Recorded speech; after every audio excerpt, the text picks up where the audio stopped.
ಕುಡಾಲ್ ಶ್ರೀ ಕೋಮರಾಯ ಚಾಮುಂಡಿ ದೈವತ್ಸಾನ ವಾರ್ಷಿಕ ನೇಮೋತ್ಸವ ಮಾರ್ಚ್ 27ರಿಂದ. ಇತಿಹಾಸ ಪ್ರಸಿದ್ಧ ಕುಡಾಲ್ ಶ್ರೀ ಕೋಮರಾಯ ಚಾಮುಂಡಿ ದೈವತ್ಸಾನ ಪಚ್ಚಿಲಂಪಾರೆ ಇಲ್ಲಿ ವಾರ್ಷಿಕ ನೇಮೋತ್ಸವ ಮಾರ್ಚ್ 27 ಮತ್ತು 28ರಂದು ಸಂಭ್ರಮದಿಂದ ನಡೆಯಲಿದೆ.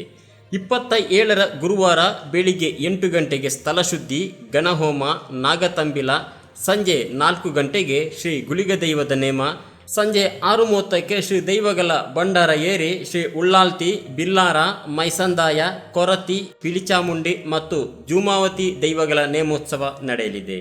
ಮಾರ್ಚ್ 28ರಂದು ಮಧ್ಯಾಹ್ನ 1:30ರಿಂದ ಶ್ರೀ ಬಬ್ಬರಿಯ ಮತ್ತು ಧರ್ಮದೈವ ಕೋಮರಾಯ ಚಾಮುಂಡಿ ದೈವದ ನೇಮೋತ್ಸವವು ನಡೆಯಲಿದೆ. ಇತ್ತೀಚೆಗೆ ಈ ಕ್ಷೇತ್ರದಲ್ಲಿ ಬ್ರಹ್ಮಕಲಶೋತ್ಸವ ಕಾರ್ಯಕ್ರಮವು ಸಂಪನ್ನಗೊಂಡಿತು.